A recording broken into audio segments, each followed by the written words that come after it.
Hello and welcome to a special edition of Pelicans Report on the hiring of new coach Alvin Gentry. I'm Jimmy Smith, Pelicans columnist with NOLA.com and the Times-Picayune.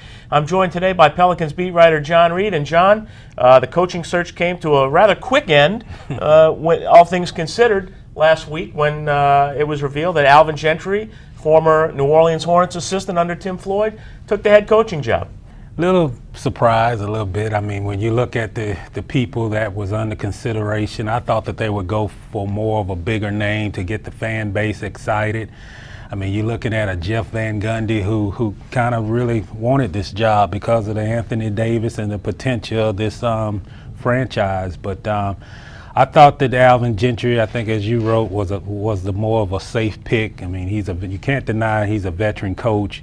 You can't deny that the offensive system that he brings to the table has worked. When you look at the teams that he's been sort of like the offensive coordinator with, and currently with this Golden State team, but also with the Los Angeles Clippers. When he was with them, they led the league in scoring, and he's been with Golden State, they led the league in scoring. So I think that what this franchise was looking at was more offensively.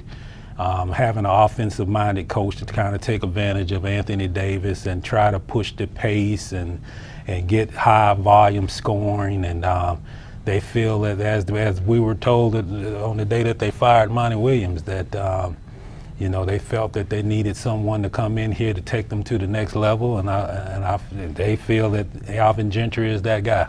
Lots of emotion on both sides of the fence. This is Alvin Gentry's fifth head coaching job. Lots of people feel as though he's a retread, but lose sight of the fact that most NBA coaches are in fact retreads who have been fired in previous jobs and land on their feet in other places. Alvin Gentry, of course, as you point out, is an offensive-minded coach, but I think we have to step back just a bit and realize that he's not going to be bringing Klay Thompson and Steph Curry with him to New Orleans. Well, you're right about that, Jimmy. They also don't have the three-point shooting volume, I feel, on this roster yet. So I think there's got to be some work done this summer to really strengthen their bench, maybe get a more of a scorer at the small forward spot that I feel has really been a problem. But I thought that Quincy Pondexter did a great job, and when you look at Golden State, you see the ball movement, but you also see that Klay Thompson and Stephen Curry are two of the best three-point shooters in the league. And a lot of their offense is evolved around the abilities of those two players. I mean, Draymond Green is a guy that's more of an energy type of player, a good defensive guy, but that team relies on these two guards. And when you look at the Pelicans roster, I mean, I see a team that has Eric Gordon. I see a team that has Drew Holiday. I see a team that has Tyreke Evans. And they're going to have some tough decisions whether Alvin Gentry is the coach or if they would even hire Jeff Van Gundy, because when you look at the point guard position right now, Tyreke Evans, in order to emerge in this offense, is going to have to be more of a better three-point shooter. Mm-hmm. And then you got to, we all don't know what the situation right now with Drew Holiday. Right. What's his health situation? And I feel that, Eric Gordon probably does blend in a little better than those two in the offense. And you got to go back to when Phoenix was recruiting Eric. Alvin Gentry was a coach. Right, right. And also, I think we have to look at the center position, John. Lots of times last year, we saw 4-on-5 in the offensive end because Omer Ashik was just very slow in getting up the floor, almost lazily going up the floor. I don't think that's going to blend well in an Alvin Gentry system. No, I don't either. I don't know if Omar is the answer to this situation. People are going to say, yeah, he did okay during the regular season. He was that rim protector. He was a good rebounder. But when you look at what he brings to the table, and I think a lot of things were exposed by him in that playoff series against Golden State. I mean, you have to have a big who can run. You also got to have a big who plays aggressive from the start of the possession to the end.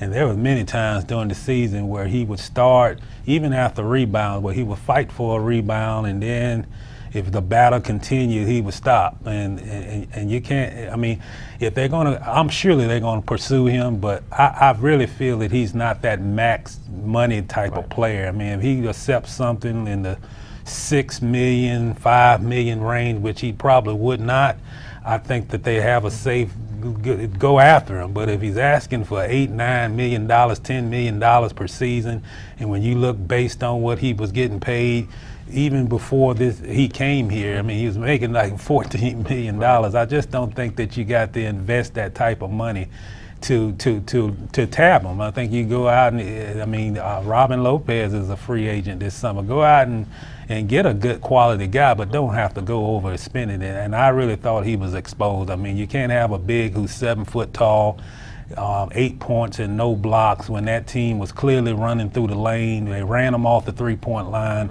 And he was there, but he wasn't there. He didn't get over quick enough, and he wasn't aggressive enough.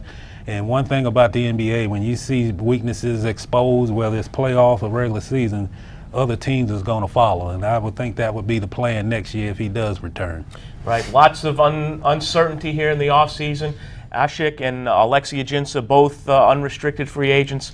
The only way that they're going to improve this roster with no draft pick is through free agency, so it's going to be an interesting month starting July 1st. John, thanks for coming in, and keep it on NOLA.com for continued updates on the Pelicans and their new coach.